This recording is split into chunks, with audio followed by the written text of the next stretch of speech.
Lucia et Javier arrivèrent au complexe de luxe sous un soleil éclatant, les vagues de l'océan dansant à quelques pas de là. Leurs valises, soigneusement empilées sur un chariot, scintillaient sous la lumière, tout comme les rêves de Lucia. Elle avait toujours imaginé que ce séjour serait une occasion de se rapprocher de son mari, un moment de bonheur partagé loin des tracas quotidiens. Cependant, à peine installés dans leur suite, tout bascula.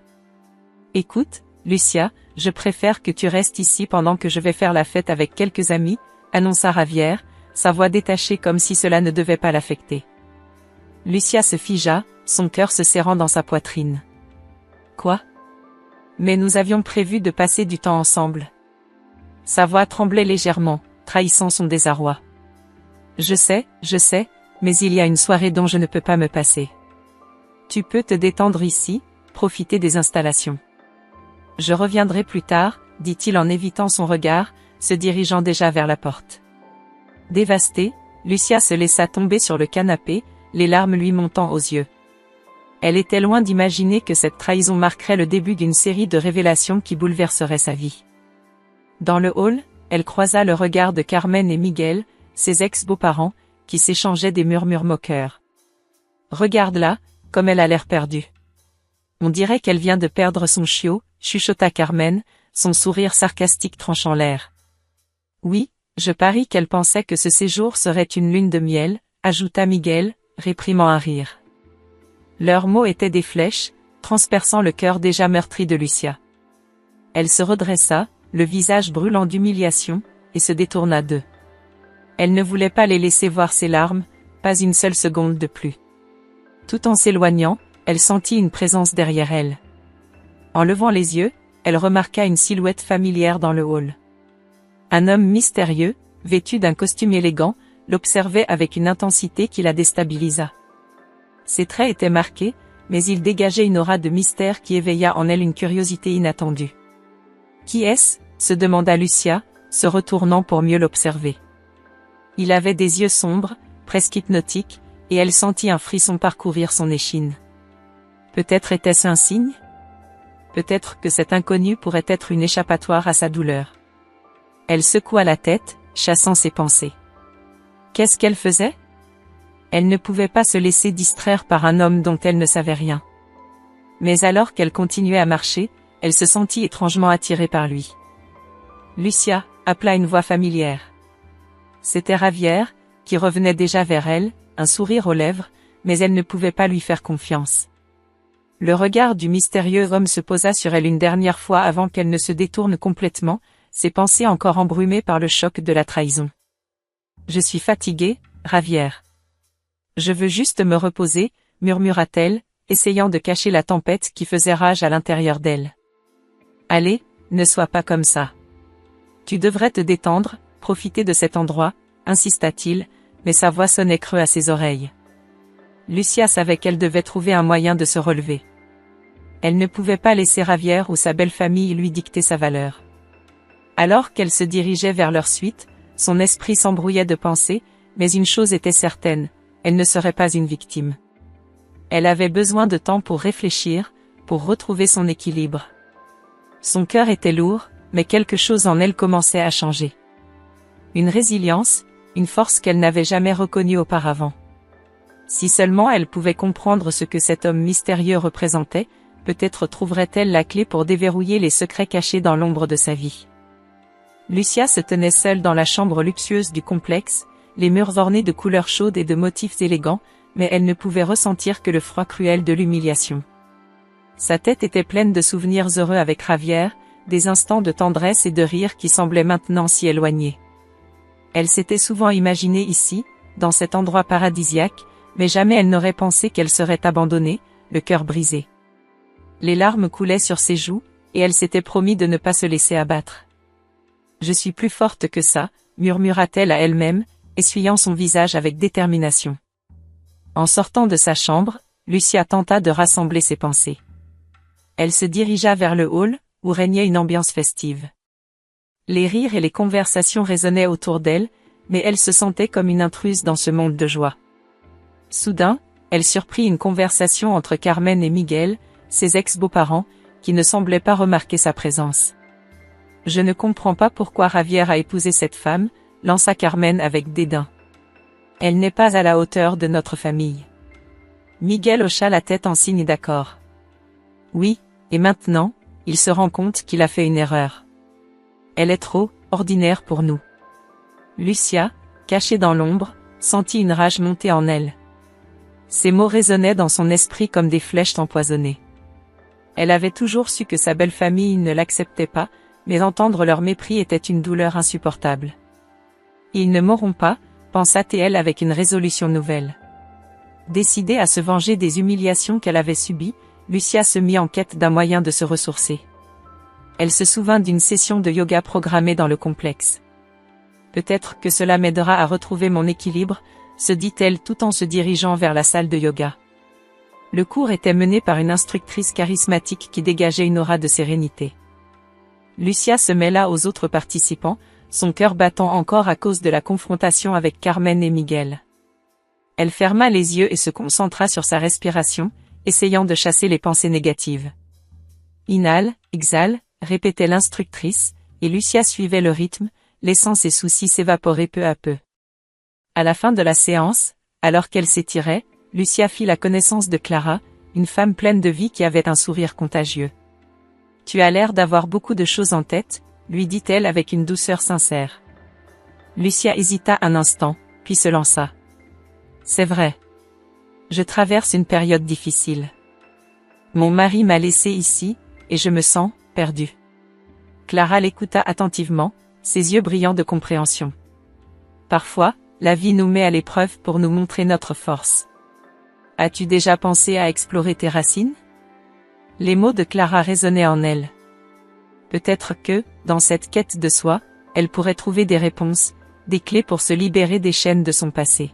« Je n'y ai jamais pensé, mais cela pourrait être une bonne idée, » admit Lucia, un léger sourire apparaissant sur ses lèvres. Alors qu'elle quittait le cours, Lucia se sentait revigorée. Elle savait qu'elle avait des défis à relever, mais elle avait également découvert une nouvelle force en elle. Elle était déterminée à ne pas laisser la trahison de Javier la définir. « Je vais me battre », se promit-elle, inspirée par les paroles de Clara et le pouvoir du yoga. Chaque pas qu'elle ferait serait un pas vers sa rédemption.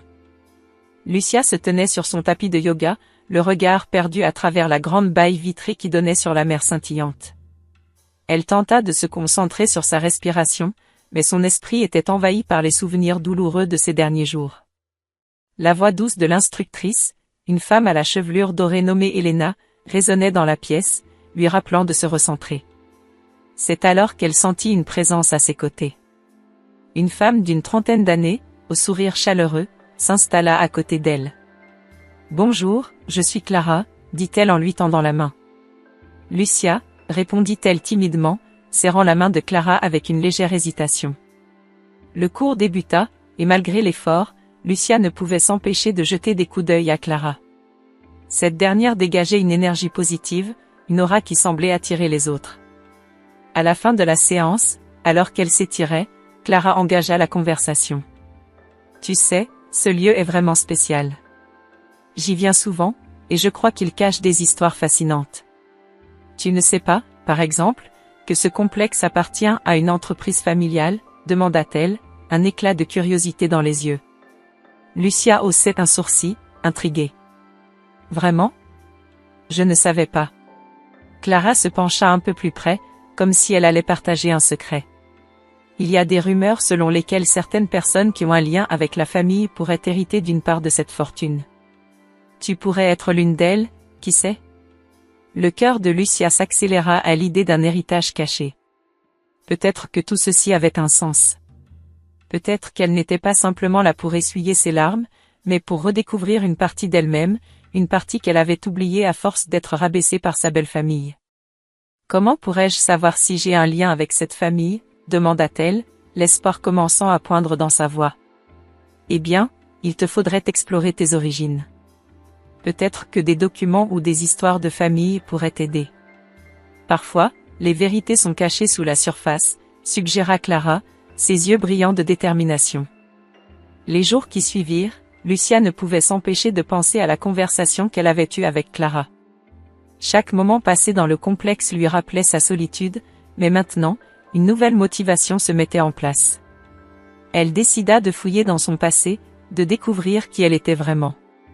Un après-midi, alors qu'elle fouillait dans les vieux cartons de sa maison familiale, Lucia tomba sur un document poussiéreux. C'était un acte de propriété, un vieux testament qui mentionnait un héritage oublié.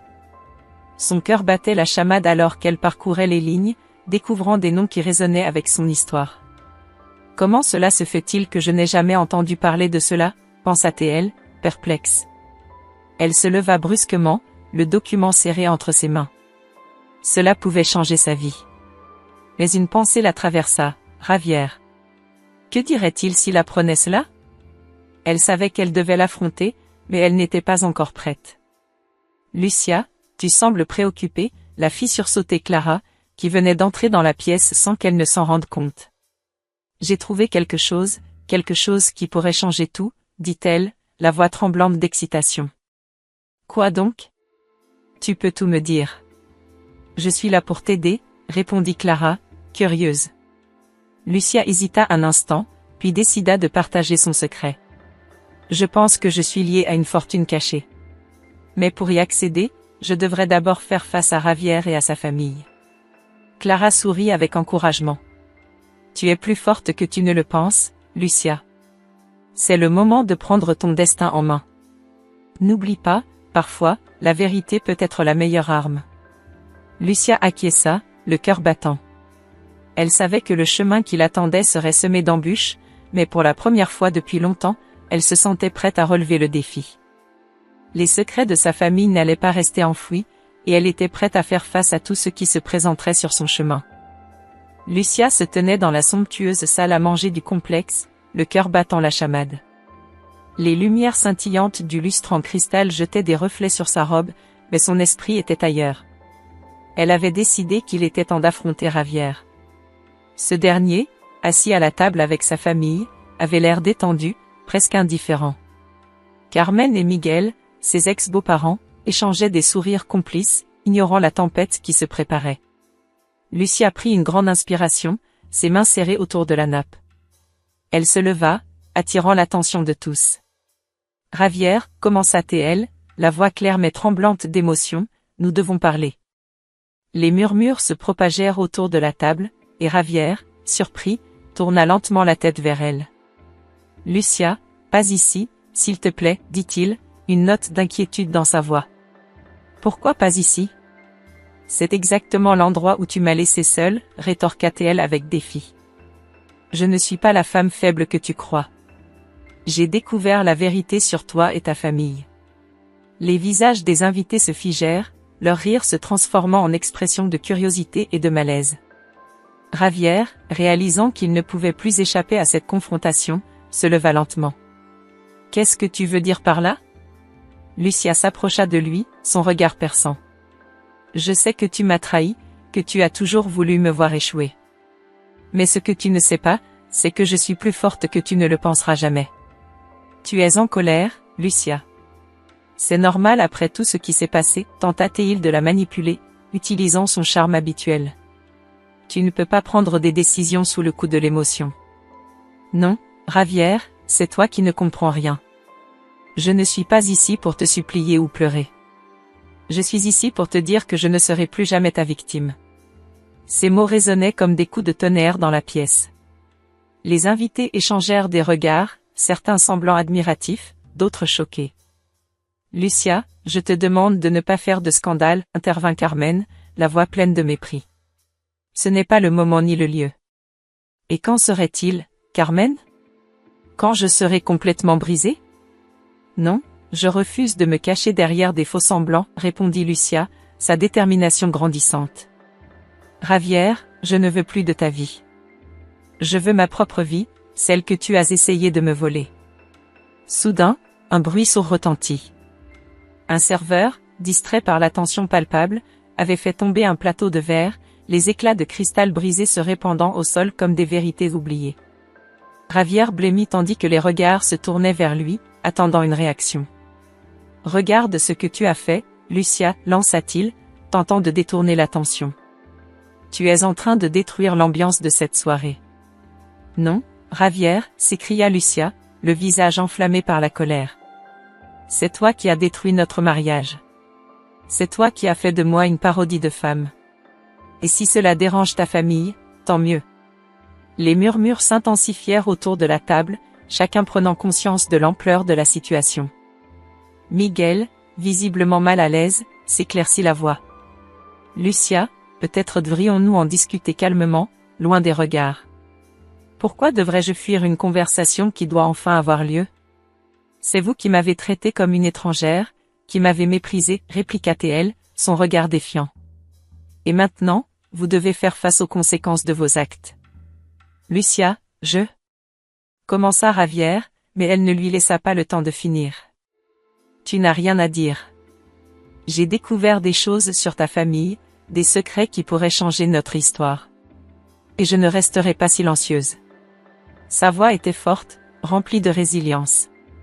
À ce moment-là, Javier, piégé entre l'incompréhension de sa famille et la détermination de Lucia, se rendit compte qu'il n'avait plus le contrôle. La soirée, qui avait commencé sous le signe de la fête, prenait un tournant inattendu. La tension était palpable, et Lucia sentait que le vent tournait en sa faveur. Son cœur battait avec force, mais elle savait qu'elle ne pouvait plus reculer. Ce n'était que le début de sa renaissance, et elle était prête à se battre pour ce qu'elle méritait. Lucia se tenait sur la scène, le cœur battant à tout rompre. Les lumières tamisées du complexe de luxe illuminant son visage, elle pouvait sentir le regard de la foule braqué sur elle. Elle inspira profondément, cherchant la force qui l'avait portée jusqu'ici. À cet instant, elle n'était plus la femme abandonnée, humiliée et moquée. Elle était devenue une guerrière, prête à partager son histoire. « Bonsoir à tous », commença-t-elle d'une voix claire, mais tremblante d'émotion. « Je suis Lucia, et aujourd'hui, je vais vous raconter comment j'ai transformé ma douleur en force. » Ces mots résonnèrent dans l'air, attirant l'attention de ceux qui avaient d'abord ri de sa situation. Elle continua, sa voix gagnant en assurance. « J'ai été trahie par celui qui prétendait m'aimer, laissée à l'abandon par ma belle famille, et pourtant, ici je suis. » Les murmures dans la salle se turent. Carmen et Miguel, assis à une table proche, échangèrent des regards inquiets. Ils n'avaient jamais imaginé que Lucia pourrait se lever et faire face à ses démons avec une telle bravoure. Lucia poursuivit son récit, évoquant les moments de tristesse, mais aussi ceux de découverte. En cherchant qui je suis vraiment, j'ai trouvé une force insoupçonnée, un héritage qui pourrait me libérer de ce passé douloureux. À mesure qu'elle parlait, elle pouvait voir des expressions de respect émerger sur les visages de ceux qui l'écoutaient. Les ex-beaux-parents, au début si méprisants, commençaient à réaliser l'ampleur de sa transformation. Carmen, habituellement si hautaine, la regardait maintenant avec un mélange d'admiration et de honte. « Je n'aurais jamais cru que tu avais en toi cette force », murmura-t-elle à Miguel, presque à elle-même. Lucia se remémora Clara, cette amie qui l'avait encouragée à se battre pour ses droits. Grâce à des rencontres inattendues et à des amis comme Clara, j'ai compris que la vraie richesse ne réside pas seulement dans l'argent, mais dans la connaissance de soi et le soutien des autres. Elle eut un sourire sincère en pensant à sa nouvelle complice. La salle s'était transformée, les murmures étaient devenus des applaudissements. Un homme, assis au fond de la salle, leva la main. « Lucia, comment as-tu trouvé le courage de te battre ?» demanda-t-il avec curiosité. Le courage ne vient pas de l'absence de peur, mais de la volonté de se battre malgré elle, répondit-elle, le regard déterminé. J'ai décidé que je ne laisserai pas ma douleur définir qui je suis. Les applaudissements redoublèrent tandis que Lucia réalisait l'impact de ses mots. À ce moment-là, Javier entra dans la salle, l'air nerveux. Il était venu, pensant pouvoir la récupérer, mais ce qu'il trouva était une femme épanouie, forte et indépendante. Lucia, l'ayant aperçue, ne put s'empêcher de sourire intérieurement. Elle avait pris le contrôle de sa vie, et il n'y avait pas de retour en arrière. En fin de soirée, alors que les invités se dirigeaient vers le buffet, des offres de collaboration professionnelle affluèrent vers elle. Les entrepreneurs, touchés par son histoire, voyaient en elle une source d'inspiration. « Lucia, j'aimerais que nous discutions d'un projet ensemble », proposa une femme d'affaires avec un regard admiratif. Mais alors que les opportunités se présentaient à elle, Javier s'approcha, son sourire arrogant masquant une peur palpable. « Lucia, je suis désolé pour ce qui s'est passé. » Je veux qu'on reparle, tenta-t-il, sa voix hésitante trahissant son désespoir. Lucia le regarda droit dans les yeux, son cœur battant de détermination. Javier, je ne suis plus celle que tu as laissée. J'ai appris à me relever. Maintenant, je choisis ma propre voie, sans toi. Elle se détourna, laissant Javier là, au milieu de la confusion qu'il avait lui-même créée. La salle était pleine de vie, de rires et d'applaudissements, et Lucia se sentait plus vivante que jamais. Elle avait repris le pouvoir sur sa vie, et pour la première fois, elle était prête à embrasser un avenir radieux, loin des ombres du passé. Si vous avez suivi jusqu'ici, abonnez-vous à la chaîne pour plus d'histoires émouvantes et captivantes comme celle-ci.